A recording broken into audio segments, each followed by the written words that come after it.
Olá, boa tarde. Eu sou o professor Genilton e eu aproveito já antecipadamente agradecer à banca examinadora, a orientação, a CAPES e toda a equipe envolvida no Profimato pelo projeto.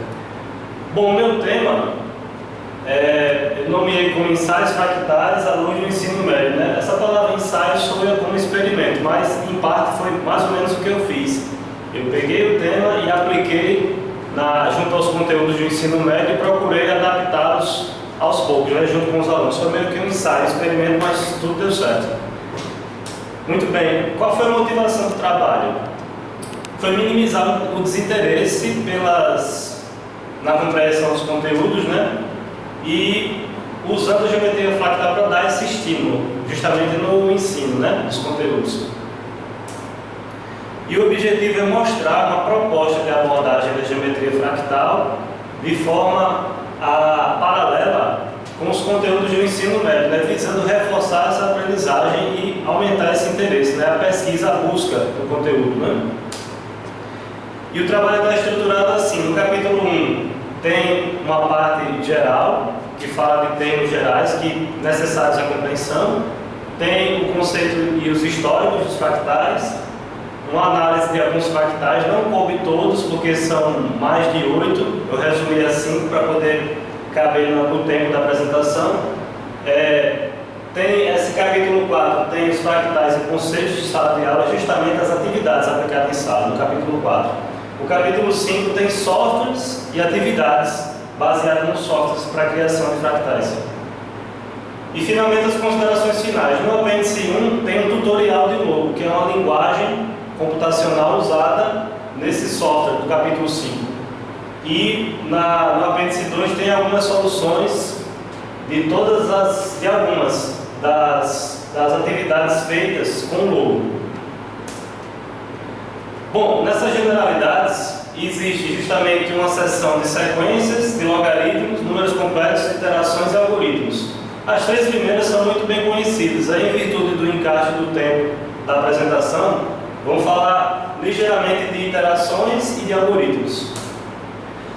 O que é uma iteração? Iterar uma função significa fazer K composições dela com ela própria. Então, por exemplo, seja uma função C complexa, definida por f de x igual a x quadrado. A sequência de iteradas de f em x igual a 2 é f de 2, que dá 4, f2 significa f aplicada a f de 2 novamente, e f3, f aplicada a f aplicada a f. Generalizando essa sequência, seria o equivalente a 2 elevado a 2 elevado a 2k. Fazendo isso várias vezes, as iteradas da sequência equivale a dizer que a késima iterada corresponde a 2 elevado a 2 elevado a k. E o que seria algoritmo? Um algoritmo é uma sequência finita e lógica de passos, né, que tem o objetivo de realizar uma tarefa ou resolver um problema. Entre outras ações, os algoritmos são capazes de ler e escrever dados, os algoritmos avaliam expressões lógicas e algébricas e podem repetir uma quantidade de ações conforme uma condição. Essas são as capacidades que um algoritmo pode ter.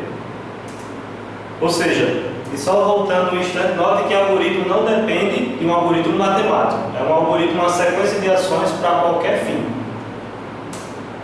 Um exemplo de algoritmo, para ilustrar isso. Um algoritmo para trocar uma lâmpada com defeito. Desligar a energia, para que a pessoa não tome um choque, né? Pegar uma escada, subir na escada com a nova lâmpada. Depois, o próximo passo, substituir a lâmpada com defeito, trocar por uma nova. Descer da escada, voltar a ligar a energia na chave geral, né? Poderia ser mais detalhado o algoritmo. Poderia colocar aqui, guardar a escada, abrir a despensa, etc. Mas o nível de detalhamento é conforme a necessidade do problema. Bom, e finalmente vem o conceito e os históricos dos fractais. Historicamente, a palavra fractal ela foi estabelecida por Mandelbrot nos anos 70 para designar os objetos de estudo dele que possuíam padrões autossemelhantes. Ou seja, ele estudava objetos matemáticos que tinham uma estrutura semelhante ao semelhante, né? Parte dele era semelhante ao todo. E os conceitos dados por fractais? O fractal, segundo Mandelbrot, no primeiro livro dele, fractal é, por definição, um conjunto onde a dimensão de Hausdorff-Besicovitch excede estritamente a dimensão topológica. Isso foi a primeira definição de Mandelbrot, tá? Mas logo ele viu que era muito restrita, era bem restrita a definição, que deixava de incluir alguns fractais interessantes, por essa daqui está muito amarrada, muito limitada. E já o conceito de Falconer, outro autor, ele diz que fractal pode apresentar um desses conceitos, uma dessas características. Ele pode apresentar a forma regular ou irregular, detalhadamente fina, em diferentes escalas. O que é isso, detalhadamente fina? É quando você tem uma estrutura do objeto bem detalhada, e nesse detalhe ainda há mais detalhes da estrutura dele. E apresenta autossemelhança exata ou aproximada, e eventualmente estatístico. O que é essa autossemelhança exata ou aproximada? Eu tenho um objeto, uma imagem, parte dela é semelhante ao todo. E às vezes essa semelhança ela é exata, um pedaço da imagem do objeto geométrico é exatamente igual ao todo, ou ele se assemelha um pouco com pequenas distorções, tá? Essas formas não podem ser descritas com a linguagem geométrica tradicional, ou seja, a geometria euclidiana não serve para especificar um objeto fractal. E essas formas podem ser definidas em alguns casos matematicamente de modo recursivo, ou seja, tem uma regra de formação que repete essa regra nas partes menores, e repete, e assim sucessivamente. Quais são as características? O que é essa autossemelhança exata? Parte de um fractal deve ser idêntica ao todo, mesmo em diferentes escalas. Quando nós estivermos vendo o estudo de alguns fractais específicos, vai ficar fácil de entender o que é essa autossemelhança. A quase autossemelhança exige que o fractal se pareça, ou seja, ele é parecido, não é exatamente igual, não é a mesma exigência da autossemelhança exata. E a autossemelhança estatística é o tipo menos evidente de autossemelhança. Os fractais naturais, esses que nós vemos na natureza, têm esse tipo de autossimilaridade. Padrão de fractal na natureza. Tomemos uma árvore, uma foto de uma árvore. Parte dela, essa parte destacada em amarelo, é como se fosse uma pequena árvore. Ela se assemelha à árvore como um todo, com essas distorções, as ramificações de galhos. E um galho menor dessa parte destacada também se assemelha a uma árvore. É como se o galho mais largo fosse um tronco que depois se ramificasse nos galhos menores. A árvore como um todo é um fractal com uma semelhança estatística, ou seja, ele tem uma semelhança que estatisticamente é parecida com o todo, mas não mantém aquela igualdade precisa da autossemelhança exata. Mais fractais da natureza. Esse daqui é uma espécie de brócolis chamado couve-flor, romanesco, né? Uma parte dele destacada, a gente nota que é muito parecido com ele todo. Esse detalhe destacado é muito parecido com ele todo. Um tentáculo de um polvo. Se a gente destacar um pedaço do tentáculo e ampliasse, ele se assemelharia com essas ventosas do tentáculo maior, né? da parte maior. Os pulmões. Começa com a traqueia, que se ramifica em brônquios, que se ramifica em bronquíolos, e cada estrutura dessa, se fosse ampliada, é muito parecida com o pulmão como um todo. Aí tem essa planta daqui, onde as folhas vão diminuindo e ampliando. Elas se parecem com um todo, né? Tem essa espécie de árvore africana, onde cada galho é ainda mais parecido do que uma árvore comum nossa. Cada galho é bem parecido com a árvore toda. E onde é que aparecem mais fractais em outras áreas fora da matemática? Na medicina tem. Utiliza-se a dimensão fractal, que nós vamos ver daqui a pouco, para caracterizar e diferenciar o estágio de tumores malignos, ou seja, com esse conceito de dimensão fractal, os exames de imagem vão poder utilizar esse conceito para melhorar o diagnóstico, para dizer se o tumor de câncer é maligno ou não. Tudo isso através da dimensão fractal. Fractais na informática. Depois do padrão Full HD, o próximo é 4K. O padrão 4K tem um volume de dados absurdo, porque ele equivale a 4 vezes a qualidade de imagem Full HD. Para viabilizar esse armazenamento, a compressão fractal viabiliza esse armazenamento, né? E também uma outra aplicação dos fractais na informática tem as multidões e paisagens, que são criadas com técnicas fractais. Sobre a compressão, como é que é feita essa compressão fractal? Você tem uma imagem e ela é particionada em pedaços. Aí, para exemplificar esse particionamento, esse quadrado destacado aqui, ó, é muito parecido com esse. Aí, qual é o segredo? Ao invés de armazenar duas vezes esse pedaço da imagem, ela é armazenada uma vez só e depois replicada na hora de exibir. Ao invés de guardar essa informação e essa, uma só é guardada e replicada no local correto, economizando espaço de armazenamento. E como seria uma multidão fractal? Para quem tem criança, existe o filme Minions, né, do ano passado. Note que essa multidão aqui, ela foi feita da seguinte forma. Essa parte destacada em branco, ela foi reduzida para a parte verde e a parte verde foi reduzida para a parte amarela. Então, ou seja, esse padrão de reduzir a forma como um todo em tamanhos menores parecido com o geral, tem uma característica fractal. Dificilmente alguma multidão hoje em dia em um filme é feita com vários figurantes. Geralmente é uma parte que é reduzida e embaralhada para dar a impressão que há variação de pessoas.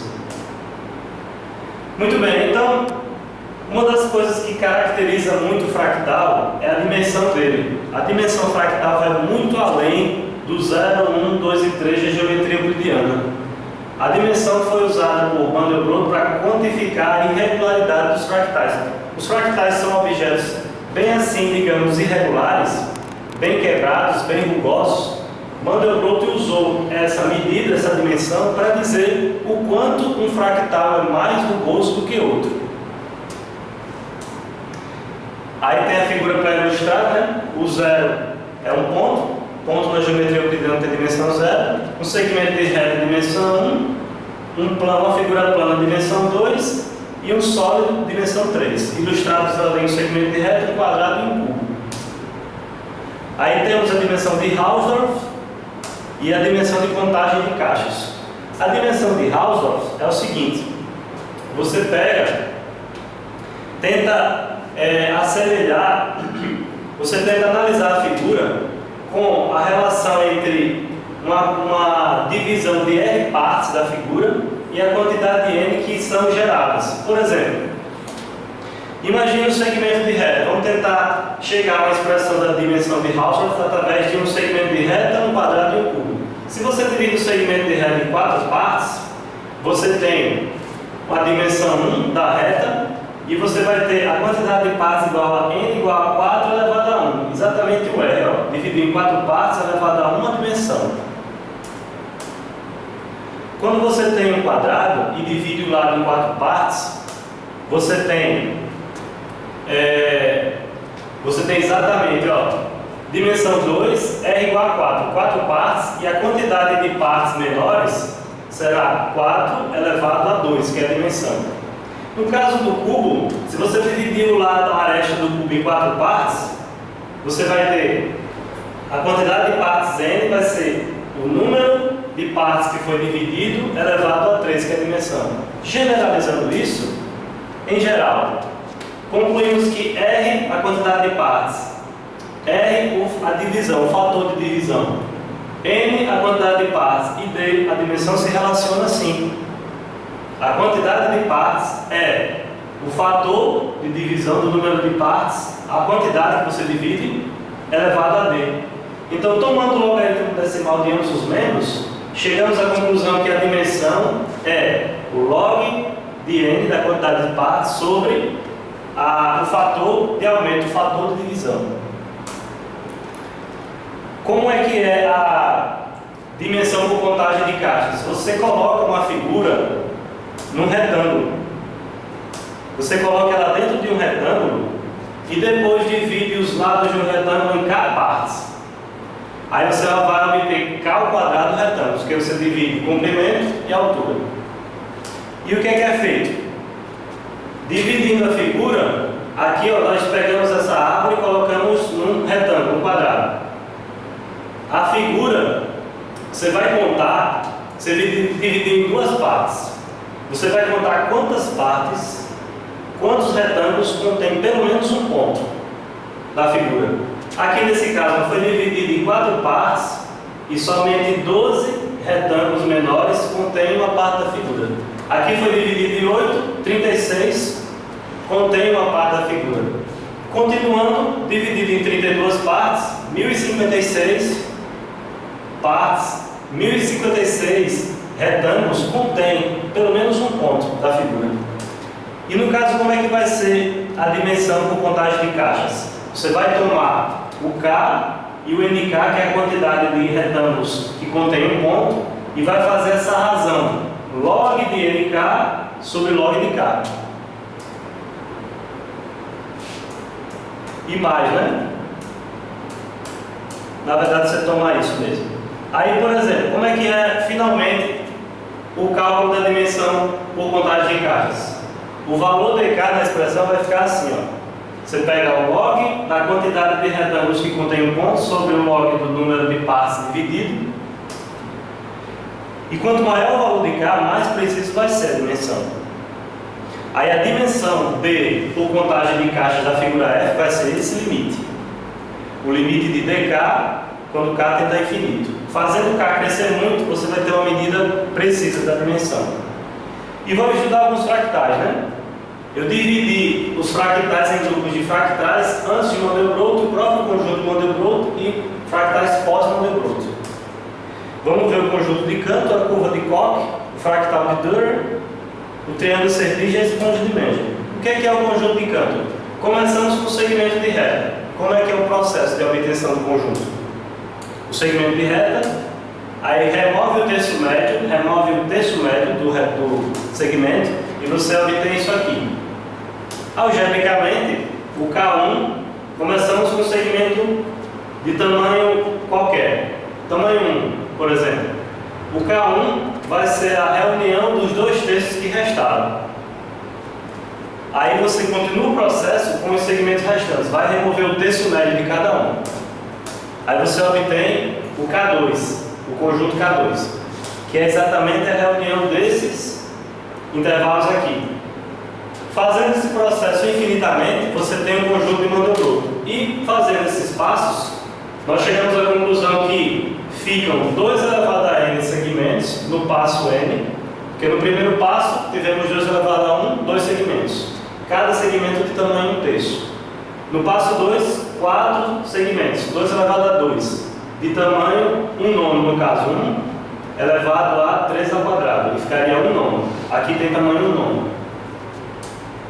E finalmente o conjunto de Cantor, ele é a interseção infinita de todos os KIs. Fazendo aquele processo infinitamente, a interseção de todos é o que a gente chama do conjunto de Cantor. Aí uma proposição, o comprimento C, juntando o comprimento de cada segmento, infinitamente, é nulo. Como é que a gente prova isso? O comprimento completo vai ser a quantidade de segmentos vezes o tamanho de cada um. Isso dá 2 terços elevado a n. Quando n tende ao infinito, nós aplicamos esse limite fazendo ele crescer até o infinito, né? Aí essa razão vai para zero. Então o comprimento total do conjunto de Cantor vai para zero. Proposição 2. A soma de tudo que é removido é 1. O que é removido no começo? Remove 1 terço. Depois remove-se 2 segmentos de tamanho 1 nono. Depois 4 segmentos de tamanho 27 avos. E assim sucessivamente. Multiplicando essa soma por 2 sobre 2, você organizando dessa maneira aqui, a gente nota que esse parêntese fica com um APG. Um APG onde A1 e a razão são iguais a 2 terços e menores que 1. Então nós podemos calcular essa soma assim. A1 sobre 1 menos a razão, que dá exatamente 1. A dimensão do conjunto de Cantor, falamos a dimensão vai ser o seguinte: é a quantidade de partes geradas e o fator de aumento, quanto você dividiu. Então vai ficam 2 partes e o segmento é dividido em 3 partes. Então essa razão de logs vai dar 0,63, o que significa dizer que o conjunto de Cantor não chega a ser uma figura unidimensional de dimensão 1 e nem chega a ser um ponto, que é dimensão 0. A curva de Koch, como é que se obtém a curva de Koch? De uma maneira simplificada é assim: você começa com um segmento de reta e substitui esse segmento de reta por um bico equivalente a um triângulo equilátero sem a base. Depois repete esse processo com cada segmento na devida escala e você vai obtendo uma figura assim. No nível 0 a curva de Koch é só o segmento, no nível 1 tem um bico, no nível 2 vai ter 4 bicos, né, novos. Aqui no nível 3 já aumenta bem mais, no nível 4, no nível 5, etc. E cada pedacinho é semelhante ao todo, né? É uma nova curva de Koch aqui dentro desse pedaço. Tem o zoom aqui destacando, né? E o conjunto, a curva de Koch é o processo infinito. Não é somente até o nível 5. A curva de Koch é tudo, indefinidamente. Aí a evolução da curva de Koch, no nível 0, nós temos um segmento, NK significa a quantidade de segmentos, CK, o comprimento do segmento, que admitimos comprimento 1, e TK é a quantidade daqueles triângulos sem base. No nível 1, aí você já tem 4 segmentos. 1, 2, 3, 4. Cada tamanho é um terço que a gente divide em 3 partes, e substitui por um bico. E cada segmento tem o mesmo tamanho, tem um terço do segmento original. Já no nível 2, você vai ter 16 partes, 16 pedaços, cada pedaço de tamanho 1 nono, e vão existir 4 triângulos novos. 1, 2, 3, 4 triângulos novos. E assim sucessivamente até o nível K. Generalizando, fica a quantidade de segmentos é 4 elevado a K, o tamanho de cada um, 1 sobre 3 elevado a K, e a quantidade de triângulos, 4 elevado a K menos 1. Então, como é que é o perímetro da curva de Koch? Fazendo esse processo infinitas vezes, qual será o tamanho dele? Ora, PK, vamos chamar de PK o perímetro da curva no nível K. Um determinado nível, vamos chamar de PK. Esse perímetro vai ser a quantidade de segmentos vezes o tamanho de cada um. Então vai ser NK vezes CK. Qual é a expressão de NK? 4 elevado a K. E a de CK? 1 sobre 3 elevado a K. Tomando o limite, como 4 sobre 3 é maior do que 1, então o limite vai para o infinito. E a dimensão da curva de Koch? Note que nós dividimos em 3 partes, a quantidade de partes divididas é 3 e gera 4. Aí a gente toma log de 4 sobre log de 3, que dá 1,26185 aproximadamente. Isso significa o quê? Que a curva de Koch nem tem dimensão 1 e nem é 2. Não chega a preencher um plano e é mais que uma reta. Fractal de Dürer. Como é o fractal de Dürer? Você pega uma superfície hexagonal regular de lado L0. Em cada um dos vértices constrói-se um hexágono semelhante. Remove os triângulos entre os hexágonos. Depois remove a região poligonal que está no centro do hexágono. Volta a repetir esse passo em cada hexágono menor desenhado. Como assim? Exatamente isso. Começa com o hexágono cheio. Depois constrói-se 6 hexágonos menores na razão 1/3. Remove-se cada triângulo que havia entre eles. E depois remove-se essa região poligonal do meio. Depois aplica-se esse processo com cada hexágono menor. Esse é o nível 2, que você aplicou mais uma vez o processo. O nível 3 e o nível 4 é quase um pozinho de hexágonos. E o comportamento do fractal de Dürer? Você tem o nível 1, nível 0, você tem um hexágono de tamanho L0 o lado, o perímetro é 6L0, que é um hexágono, e a área é 6 vezes L² raiz de 3 sobre 4. Aquela forma da área de um triângulo equilátero, porque um hexágono regular é composto por 6 triângulos equiláteros. Essa tabela, assim como as outras que vimos, pode servir como uma atividade para o aluno preencher. Ele notar a evolução que há de um nível para outro e escrever uma generalização que está havendo à medida que os níveis avançam. E uma curiosidade, o fractal de Dürer tem 6 curvas de Koch no bordo, no lado, ó, uma curva aqui, outra e outra. E no trabalho tem, mas não mostramos aqui na apresentação, essa região do meio se chama o floco de neve de Koch. E finalmente a dimensão do fractal de Dürer, ela vai ser a quantidade de partes obtidas é 6 e divide em 3 partes. Então ela vai ser um pouco mais que uma reta e menos que o plano.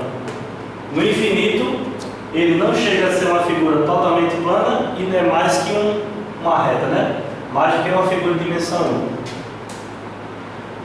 Triângulo de Sierpinski é um dos mais famosos fractais. Como é que se constrói o triângulo de Sierpinski?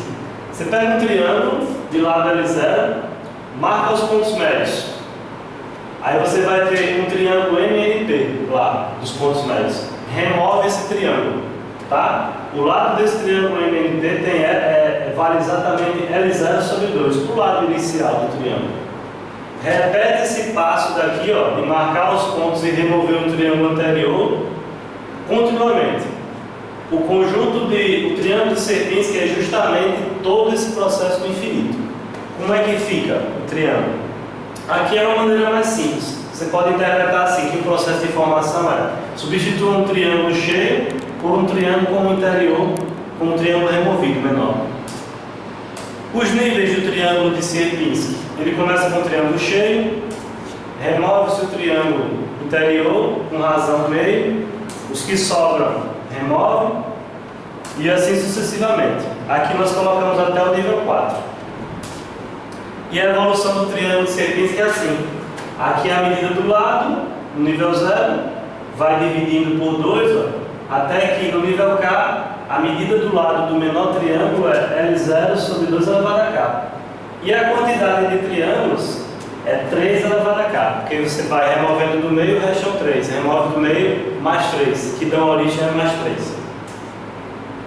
Uma proposição do triângulo de Sierpinski: a área do triângulo de Sierpinski vai para 0, enquanto o perímetro vai para infinito. Vamos ver. Bom, considerando que a área do triângulo equilátero é L ao quadrado raiz de 3 sobre 4, o lado LK, no késimo nível, né? A área de um triângulo só no késimo nível é dada por isso. O lado é L0 sobre 2 elevado a K. Então a expressão de uma área de um triângulo no késimo nível é essa. A expressão de um perímetro no késimo nível de um triângulo só é 3 vezes L0 sobre 2, porque são 3 lados do triângulo. Para ver o perímetro total e a área total, a gente manda essas expressões para o infinito. Vamos mandar isso daqui para o infinito, isso daqui para o infinito. Agora, lembrando que aqui é de um triângulo só daquilo. Aí basta pegar, a área vai ser tantos triângulos vezes a área de um menor, e o perímetro total vai ser tantos triângulos vezes o perímetro de um.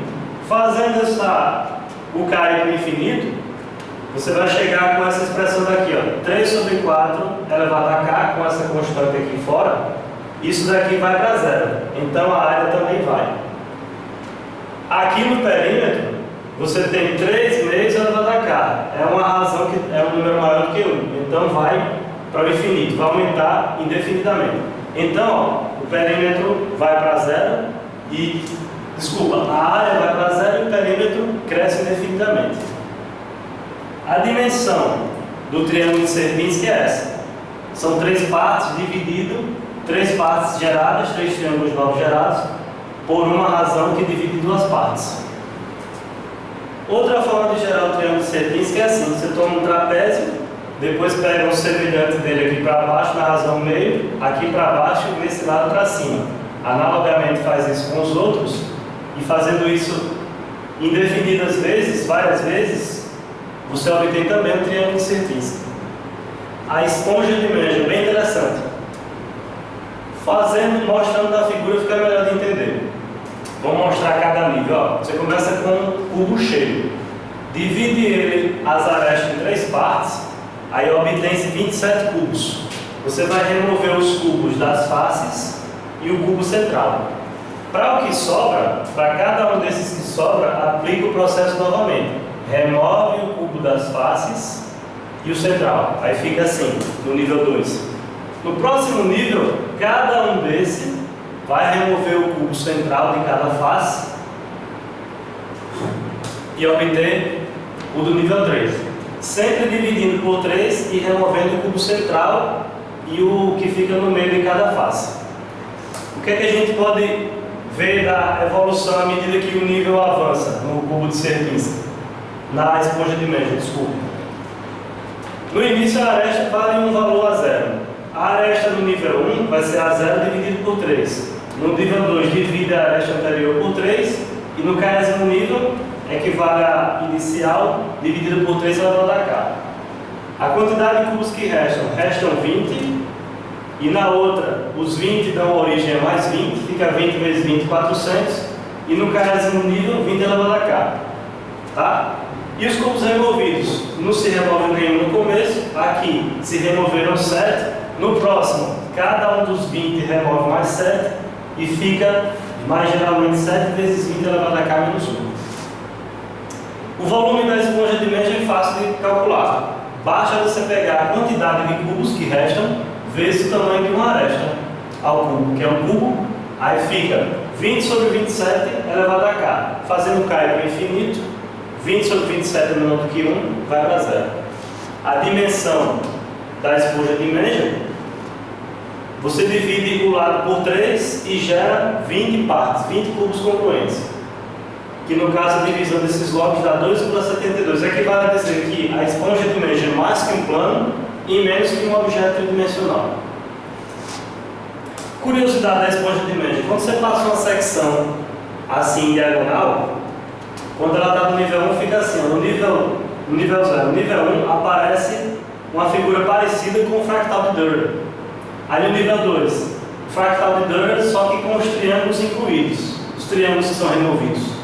E quando você coloca aí fica mais parecido ainda, né? De uma maneira mais detalhada ainda acima desse nível, fica dessa forma. Fica essa remoção, essa estrela no começo, que é semelhante à curva do floco de neve de Koch, e vai ficando dessa forma. Muito interessante essa característica da esponja. E o conjunto de Mandelbrot certamente é o mais famoso dos fractais. Como é que é o conjunto de Mandelbrot? Você toma uma função e o C é uma constante. Tomando a sequência de iteradas de uma função, dessa função, tomando a sequência de iteradas, se ela não tende ao infinito, o C faz parte do conjunto de Mandelbrot. Em outras palavras, resumidamente, não está aqui a demonstração, mas quando o módulo da enésima iterada em C é menor do que 2, é porque aquele C faz parte do conjunto de Mandelbrot. Reunindo todos, você tem um conjunto. Como é que é a representação gráfica? Para cada C cuja sequência de iteradas não vai para o infinito, você pinta de preto. Obtendo todos os Cs, fica com essa forma. Agora, o Chan, digamos assim, é quando você usa cores. As cores aqui são usadas para você mudar a cor de preto, aliás, usar uma cor distinta de preto quando o ponto diverge, quando vai para infinito a sequência de iteradas. Por exemplo, se ele diverge já na primeira iterada, pode usar um tom de verde. Se ele divergir na segunda iterada, um tom mais claro. Aí dá essa impressão de degradê daqui. Quando ele diverge no nível mais alto, muda-se a cor, um tom diferente da cor anterior para quem diverge numa iterada anterior. É uma coisa bela e complexa ao mesmo tempo, né? Você tem aqui o conjunto, aí você vai ampliando partes, vai encontrando pedaços dele no infinito. Você amplia, vai encontrando ele próprio. E os fractais pós-Mandelbrot, né? Tem esses dois, o fractal Pinwell e o diagrama de fatores. O fractal Pinwell, não sei se dá para ver, é um triângulo de lados retangular 1, 2, 5. Você substitui esse triângulo por uma divisão dele em 5 partes congruentes, removendo esse triângulo daqui do meio. Fazendo isso infinitas vezes com cada um, você obtém isso aqui. É uma figura relativamente bonita. No trabalho tem falando da área e do perímetro dela. E o que é o diagrama de fatores? É uma representação gráfica dos números naturais. Por exemplo, a representação do 9. O 9 tem 3 fatores 3. O 30. O 30 tem 5 fatores 6. Não é? É uma representação bem bonita dos números. E o que está relacionado com o fractal? que determinados diagramas de fatores, quando é uma potência, por exemplo, 81, 3 a 4, o diagrama de fatores é esse, é o triângulo de Sierpinski. Quando é 125, 3 a quinta, aqui é o fractal heptagonal, é o fractal pentagonal de Dürr. E aqui é o 1121, é 11 ao quadrado. Tem uma forma fractal, né? Porque você tem 11 grupos de 11. Fractais em sala. Quais foram as atividades que eu cheguei a aplicar em sala, né? No trabalho eu proponho 8. Uma delas foi construir um super triângulo de Sierpinski. Era um triângulo que tivesse 7 metros de lado, usando os triângulos menores do enésimo nível como uma folha de papel A4, porque a folha tem 21 centímetros. Aí, ou seja, eles produziram cada um desses triângulos, os alunos, e cada um desses ia ser usado para compor um triângulo maior que tivesse 7 metros de lado, até atingir esse nível 5, aqui é o nível 5, tá? Beleza. É o equivalente a 3 elevado a 5, 243 triângulos. Aí o resultado final ficou assim.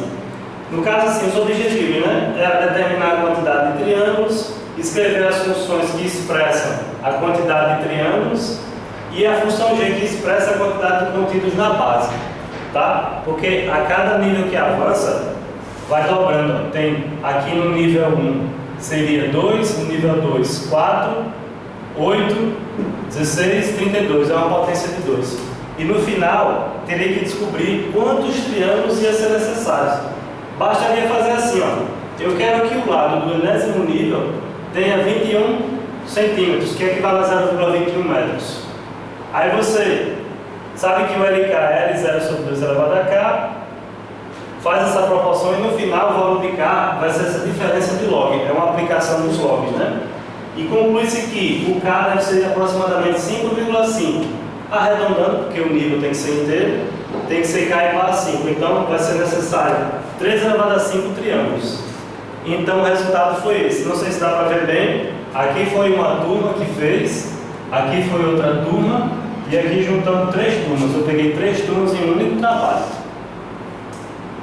O triângulo de Sierpinski metálico é semelhante ao triângulo de Sierpinski, mas usa latas de refrigerante.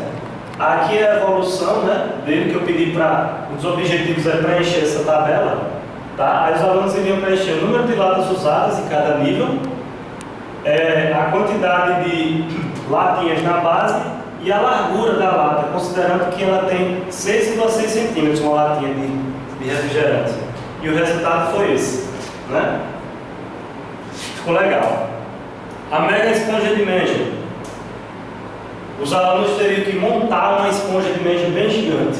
Eles montaram de nível 3, deu bastante trabalho. Inclusive alguns disseram que era trabalho escravo, porque tiveram muito trabalho e cada um de nível 1, imagine, que essa é de nível 3, cada um de nível 1 levou em média 2 horas.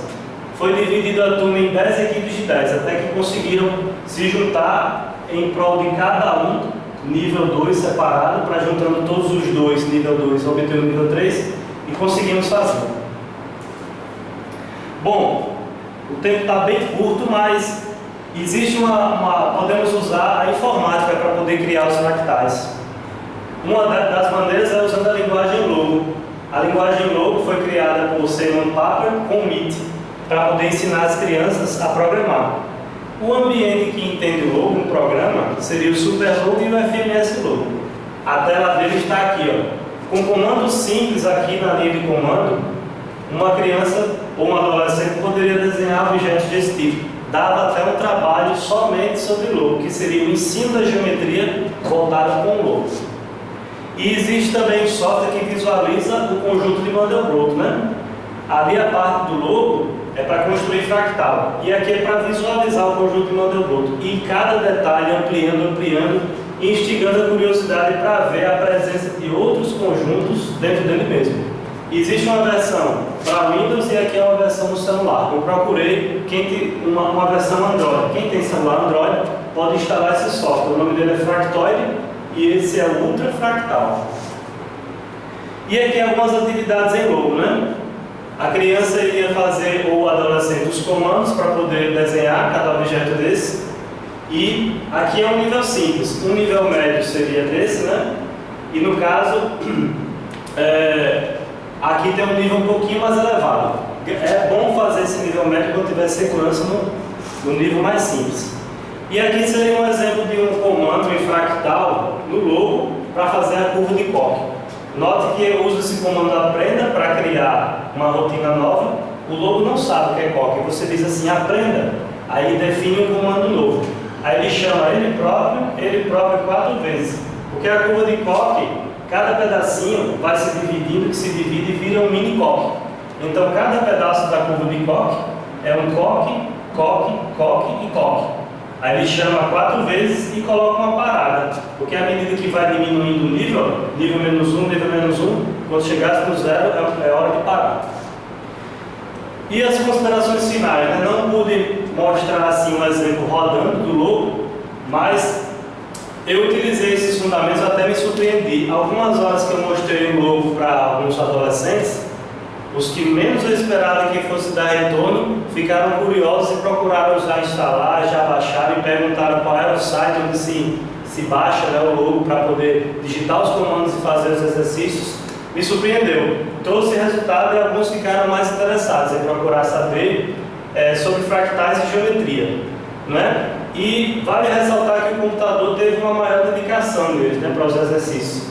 Em suma, tem uma contribuição no aprendizado, mesmo que assim não seja 100%, mas tem uma contribuição significativa.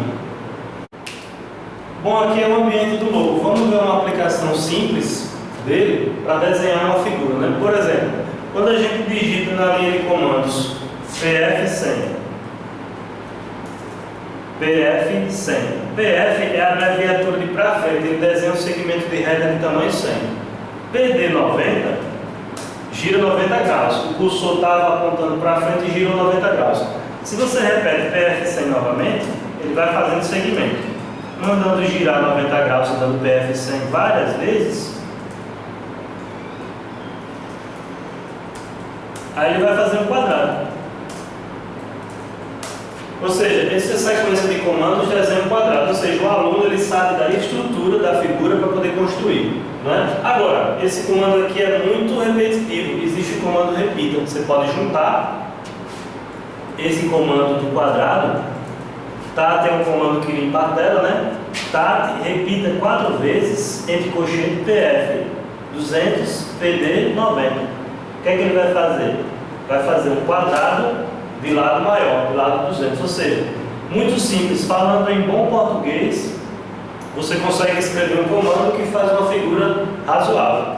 Como é que seria para o logo desenhar uma figura? Como é que seria para desenhar uma figura? Uma figura não.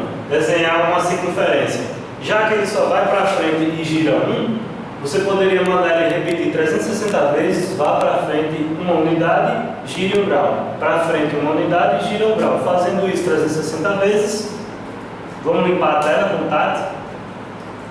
Repita 360 vezes, PF1, PD1. Aí ele faz um círculo. Um repita pode ser colocado dentro de outro.